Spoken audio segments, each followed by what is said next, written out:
And here we are with another production company. Oh my goodness. And this time we have the Sand Lake Center for the Arts that is combining with, or partnering, I should say, with Harbinger Theater, Correct. Patrick White's Harbinger Theater. You're doing DIG. Correct. DIG. Dig by Teresa Rebick. Tell me about DIG. Michael, thank you for being here. And we have Brian Sheldon too, yes. You're in the play. Yes. Well, first of all, DIG is making its Capital District debut. Yeah, it's your debut, yeah. After, as far as I'm pretty sure. It's only been on one other production in Right, which Dorset. is at the Dorset Festival. Okay. A little ways back. It's a great play that, in a nutshell, takes place in a plant shop. A plant shop? A plant shop. Like flowers and digging for plants, dirt, digging right? dirt? I see it, the hair coming out. Right, and the characters, there are 6 of us. The story revolves around issues that we all deal with, or we all know people deal with. Suicide, addiction, tragedy. It's a serious play then? This is, I'm sorry? Serious play? It is, it's, I would say it's mostly serious.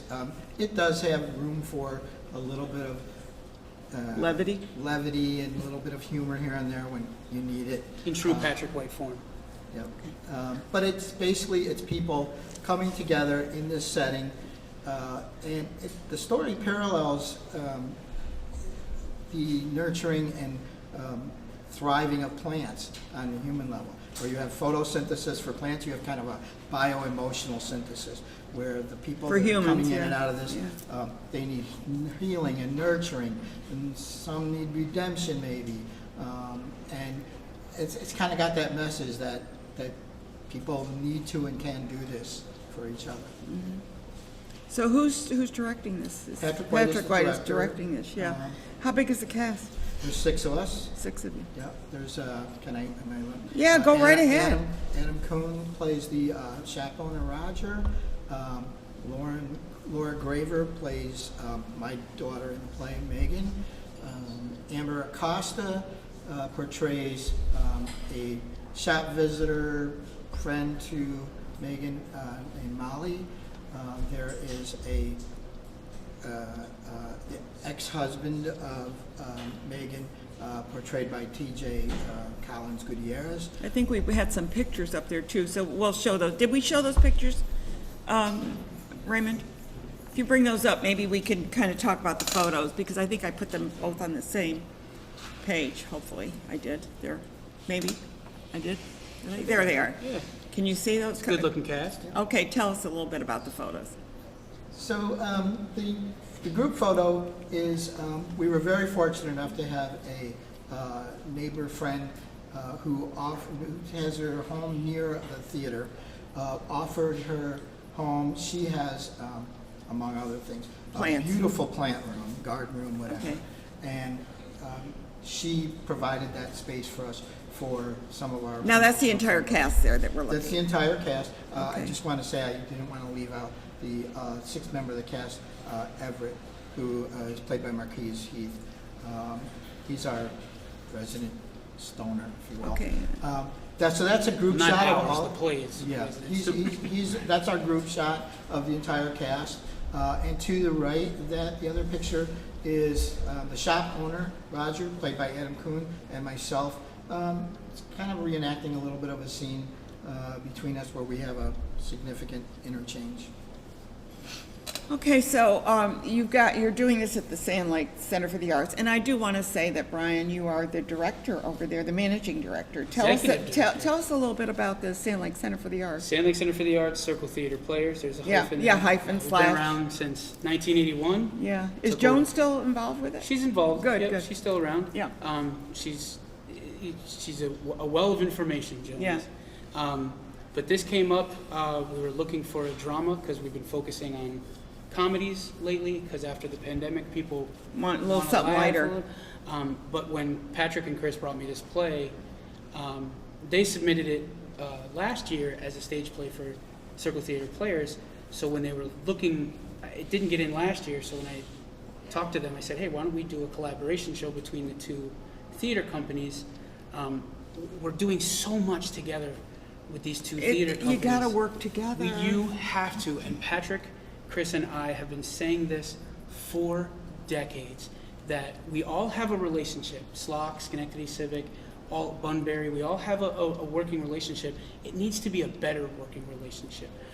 We need to Not be building. competitive, but more, Yes, you know. and we're not. No, I know With you're not the competitive, community yeah. theater in our area, we are extremely wealthy when it comes to what we have to offer. That's community true. theater. We are so fortunate in this area. But we can do more with each other, and that was the idea behind Circle Theater Players and collaboration. Harbingers getting this together. Yeah. Harbinger is doing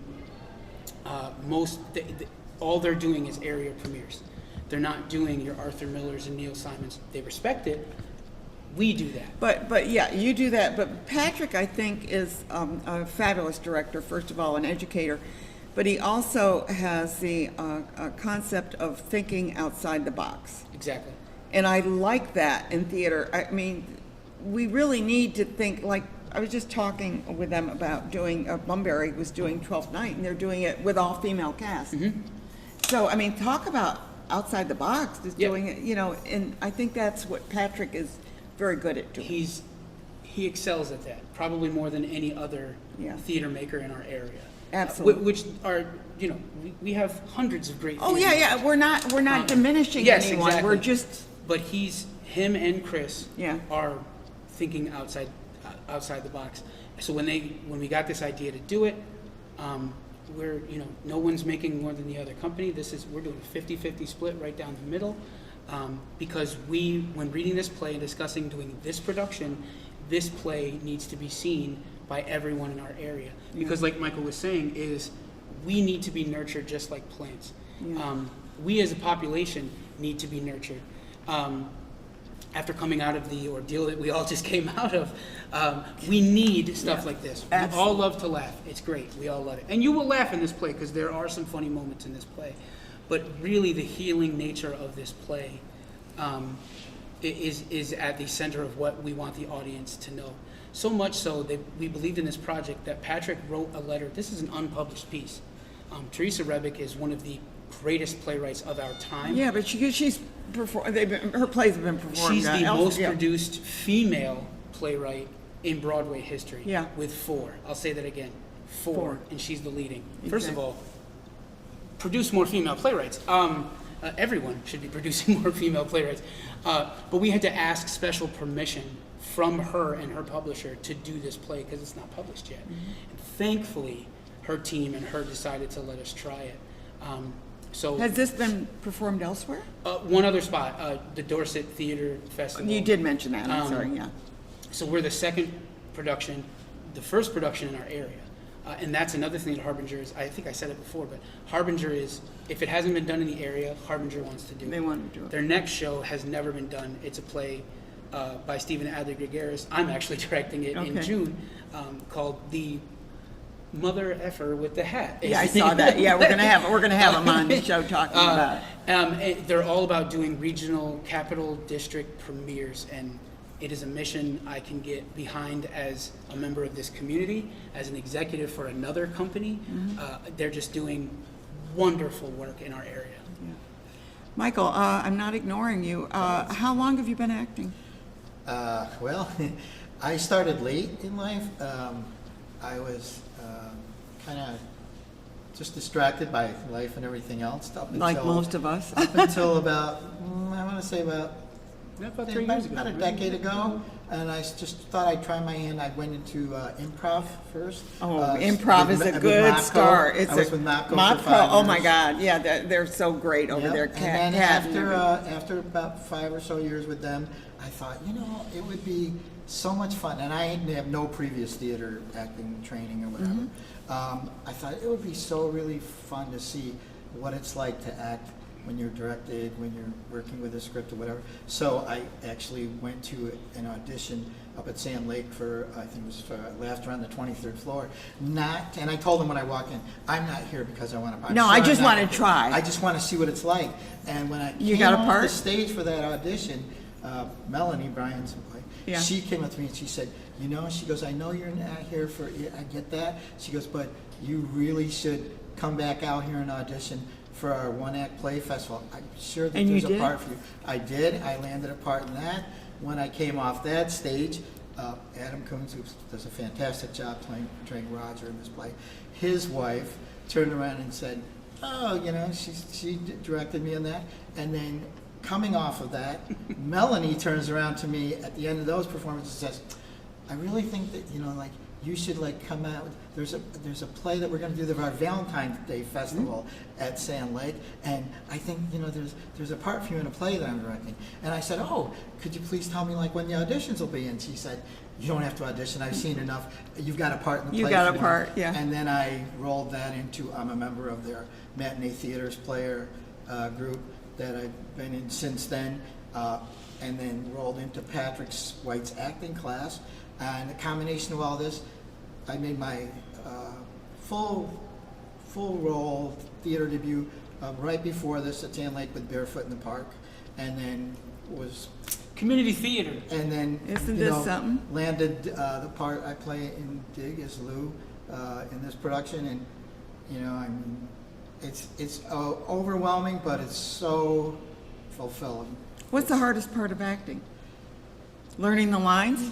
No, I mean, if you ask me technically the hard part, yes. The hardest part for me, which is now becoming the easier tool, whatever, is to not try or think of myself as Michael, the actor playing this part. What does Michael need to do? Is to inhabit and be. So when I walk Get on in the stage, skin of the I'm character. not Michael playing Lou. I'm Lou. And once I start to get in the feel of that, it all becomes a lot Yeah. easier. And I know you've done some acting as A well. little bit. A little bit, yeah. Didn't you guys work on that Shakespeare? Yeah, we did it here. Yeah, I know. We were just talking about that, and I thought about you Yeah, guys. yeah, You and Adam, wasn't Adam it? Coons, Eric Chauvet, and I, we've done 3 productions of that play. That is such a funny play. Complete works of William Shakespeare.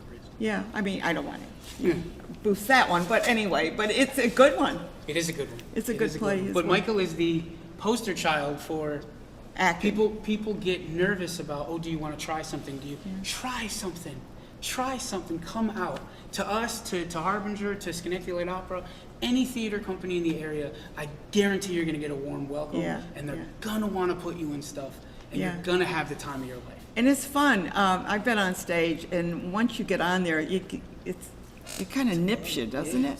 You know, Kind there's of that gives you a phrase little about bite, how- and then the you're, phrase how I think bug bites you. yeah, they Oh, bite you, and you're just Absolutely. like, oh, this is fun. Absolutely. And it takes an actor like Brian here to understand too what it takes for an actor to get out there and do things. So I wish you both really a lot of fun in DIG. I'm going to try and get out there and see it. It's just there's so much in the area. Oh my goodness! You know, but that's good though, because Yeah, one of the we're things that rich. we've all been saying is that, oh, thank God, one of the biggest things about the pandemic, kind of like being, you know, where we're not all staying home now, is, you know, it's fun for me, and I know for a lot of fellow actors, and I've acted and met a lot of, you know, people like Dennis Skiba, we were talking.